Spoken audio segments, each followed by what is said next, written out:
we closed, and just so for us there's kind of two types of cheating, just so you know. Yeah. There's like top level. Now it's getting very important, because this is Eric and CIO of Chess.com. He is explaining actually completely provenly false things, and this falls into very serious potential legal case. That is what I'm going to talk to you in a separate short video.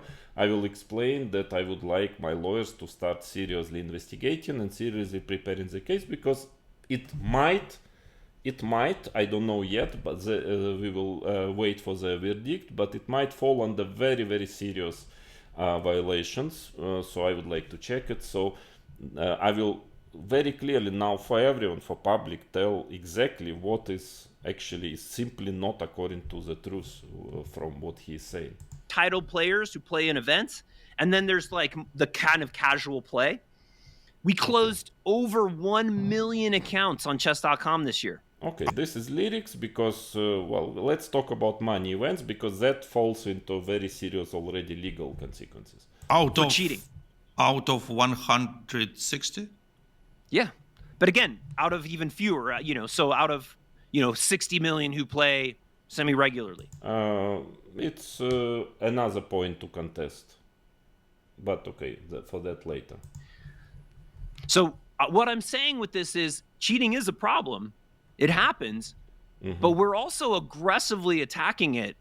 Oh, and this is first step. We are aggressively attacking it, combined with the statement that they know there is cheating. They wait for 99-something%. This is something which is already serious. I mean, there are some laws, false advertisement, Customer Protection Act, and well, let's now concentrate. I will not, it will be just a couple of minutes more, 5 minutes, but that is very important. Blows a lot of accounts. So I'm just telling you, this is not... I'm claiming no, Chess.com is not aggressively attacking cheating. We are closing a lot of accounts, doesn't make sense. What do you mean a lot?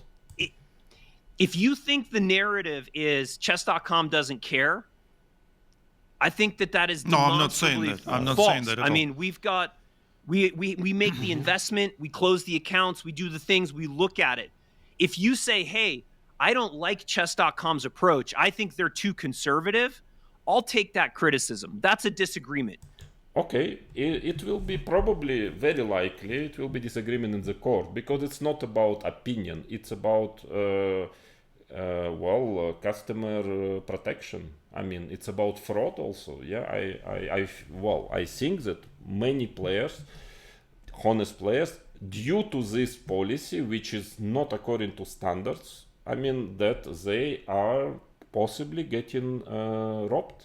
Basically, the fraud is happening due to this, and okay, I want to check with lawyers, and that can be, I mean, I don't know yet, but that is one of my major points of so-called disagreement, which I would like to take to court, probably.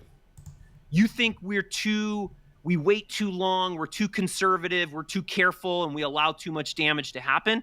We can have a disagreement about that. Yeah, so we will have the prosecutor, judge, who will decide on this disagreement. But we do take it seriously. We do look at it, and nobody is arguing with that, Eric. Absolutely. Okay. I see. No. I'm just saying that maybe you're right. Maybe you are closing some accounts, of course, but maybe Chess World thinks that I'm saying that as a representative of the chess world, nobody appointed me to, but still, I think that we feel, and everybody who is playing in Title Tuesday, a lot of people I've been talking to, they think that it's not enough. And maybe I can agree with that your threshold, if we're talking about, if we're comparing it with running, is maybe too low now. So you're maybe all too high, let's say. Yeah. So you have to change that and act more aggressively. And there will be mistakes. There will be mistakes for sure. But that's already a legal question. Yeah, I understand. No, it's not really a legal question, again, with example. But again, I want to make point to make it very clear. I'm not ready, I'm not accepting to be on the receiving side of loss profit, of damage, emotional damage, financial damage, just because chess.com, if it's the case, wants to protect themselves legally, even though I don't think there is anything legally to protect. I'm sorry, I'm not ready as a user, as also somebody whose games people are watching. Also, they come to chess.com to watch my games, and it's true, not only of course mine, but also mine. Yeah, and I'm giving some value to chess.com. I used to, at least. And when I was playing a lot, and I'm sorry, I'm not going to take it easy, and I'm not going to be, so to say, this mouse, yeah, who is getting, cut just to see what will happen. No, sorry, it's not the deal. I understand that you have some, let's say, some legal experience this year that couldn't be so fun for you. I can understand that, but still, it's part of the business now. And with the technologies growing, when we started our this comes very, very important thing with Kramnik, that he has been announcing all his ideas, I've been receiving a lot of emails, a lot of messages, and I see technologies that somebody says, this technology, Ilya, this is the best technology you can. Yeah, now we are getting to the point of when there is a clear, I would say, disinformation starts to come. I mean, and I can prove it. I can prove it, it also.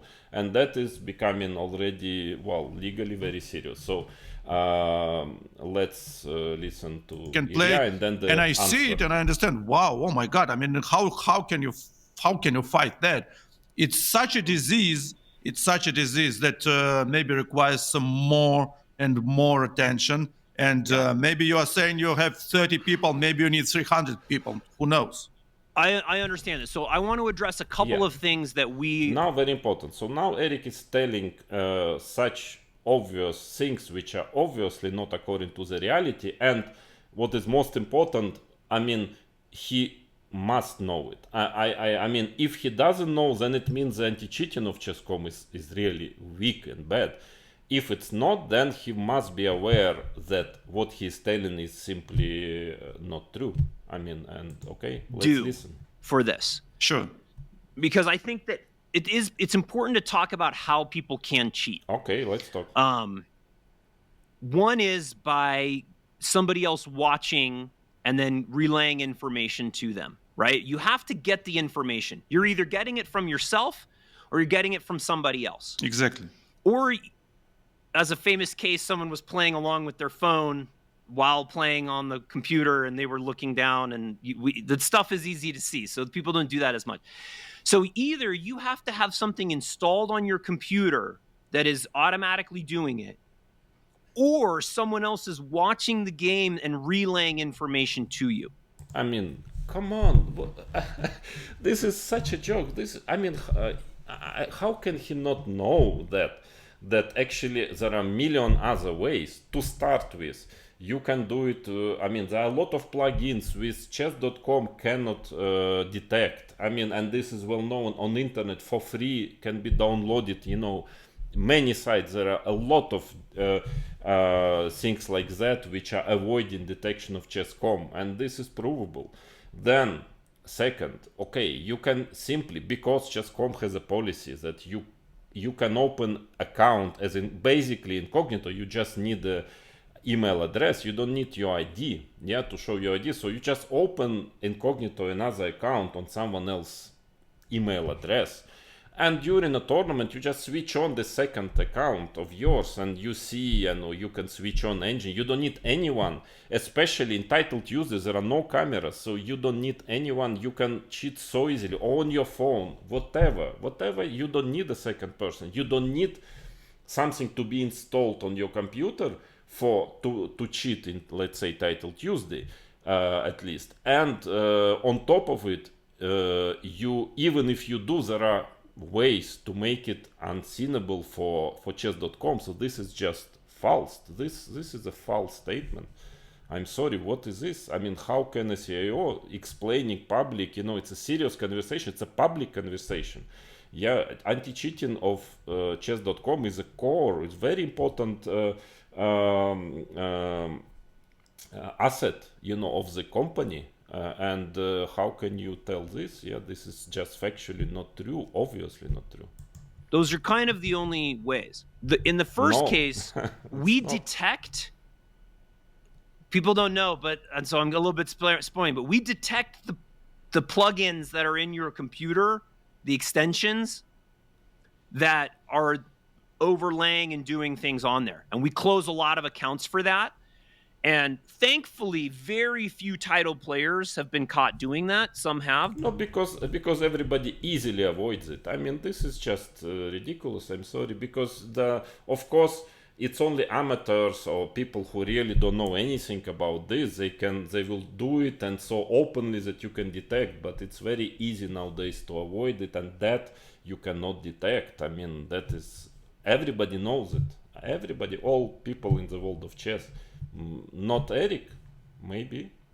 But very few with the extensions and the plugins. But that stuff is easy to detect. Of course. That's why nobody is doing it. We also have cameras that when we're nervous about somebody, or if they just get randomly assigned. So we call people into proctoring, as we call it, for two reasons. One, we might be suspicious. Another, it might be random. But we get to see their screen. We get to either capture their screen or we get a view with a camera from behind to see what is showing. As I was explaining, we have technology that can detect if you have something running on your computer. This is a false advertisement. This is a wrong statement. No, you cannot detect for sure. Of course, but there is no technology, and I'm absolutely with all confidence, I'm telling you that chess.com doesn't have a technology which would for sure detect this. So this is a false advertisement. This is actually a very serious thing. Yeah, I mean it's simply a wrong statement. It's on very important point. Yeah, cameras, proctors on Zoom. I played, I don't know how many, maybe already 100 titles used, never once even was on the camera. As far as I know, some other players also, not even once.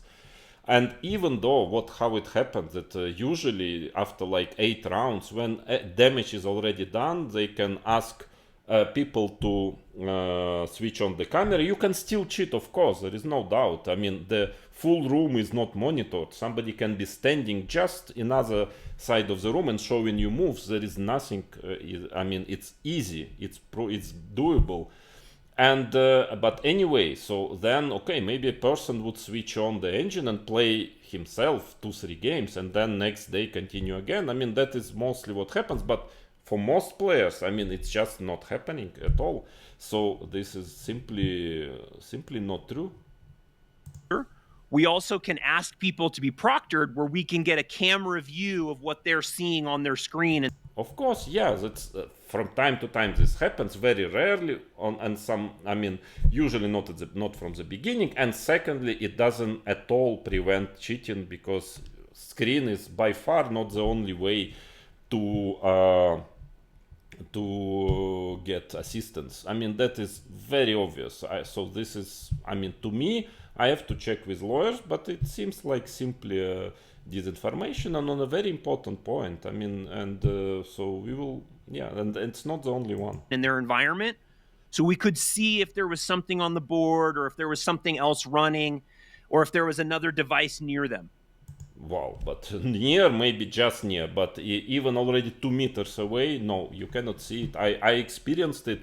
I was playing some rapid events. I'm not a title user, never, but they never asked me to switch on the camera. But I was playing rapid events, and there was a camera from the back, there is camera from the front, but 2 meters in my room, I mean, camera is not catching it. By the way, in 2021, I think 2020, there was a joint letter of many players, many, they signed this letter.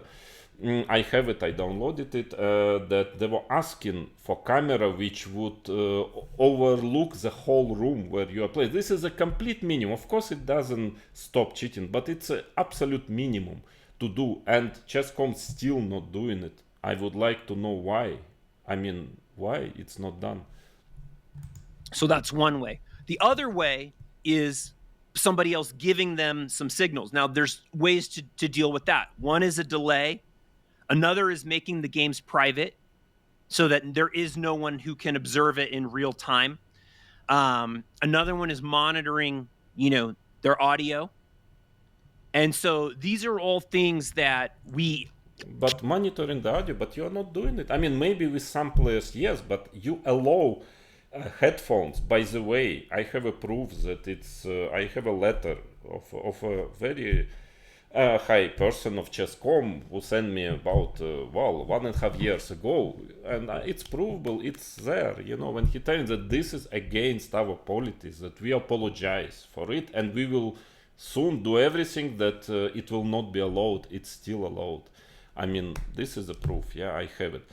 But okay, anyways, what do you mean? We can listen to... No, you cannot, because I can just put on my headphones and play, if I would be allowed to play Title Tuesday. It's allowed, and you're not doing it. I mean, maybe with some players, but you're not doing it with everyone. So please, this is just not according to the reality. And second, why you are not abandoning it when your own person, one of the heads of the Chess.com, wrote me that this is against our principles and politics. This is what he wrote. I have it.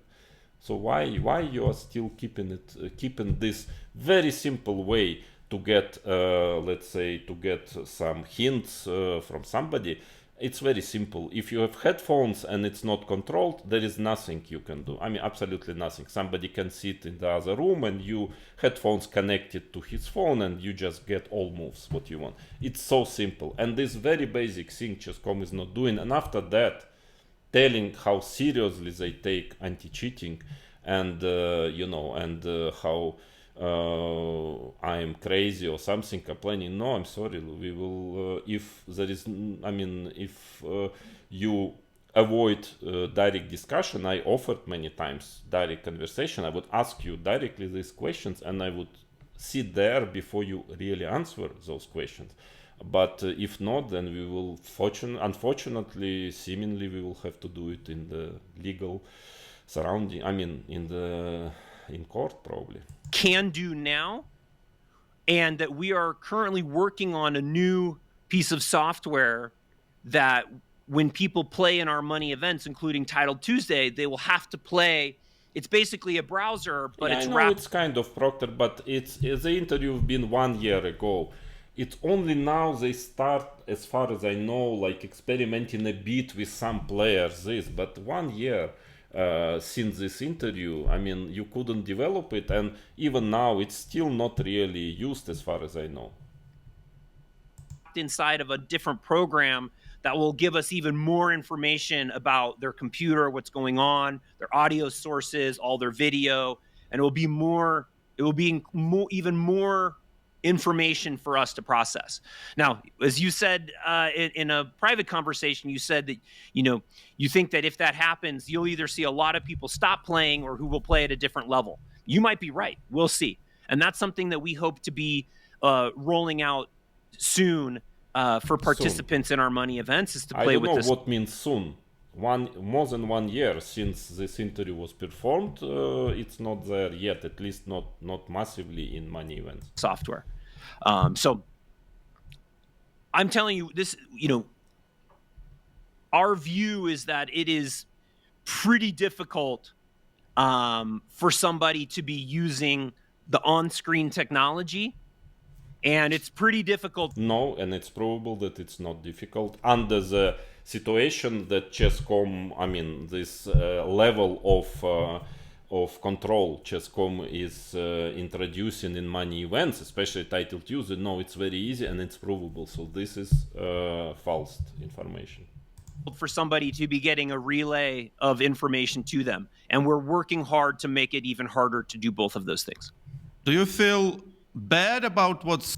Yeah, so okay, that was basically what I wanted to talk about today. Yeah, it's been a long one, but it's an important video. It's a very important one because I will record after that a rather short one explaining my next coming project and explaining exactly, but I wanted to show you that I can refer to this video, special moments of this video, and I will explain you why many things which was said by CIO of Chess.com are very, very serious. I mean, this is it has to be seriously checked, and it might be, I mean, we need serious lawyers, quite some time to work on it, but there is, well, reasonable,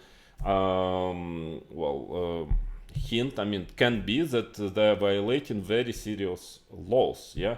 And for that, my next video, which is coming maybe even today or tomorrow, but for now, yeah, I wanted to explain you. I mean, I think you saw everything yourself. I mean, this is just incredible, in my opinion, all this interview, and I mean, and there are many more. So, okay, I will stop for now and get my proposal, my fundraising proposal, and certain, let's say, legal already points in my next short video. But okay, so hope it was still interesting, long, but important. I think it was important for my future steps to explain you everything, because I want to be transparent. I want to be according to the truth, to the reality, everything what I say and do. And well, thank you for listening. All the best to you.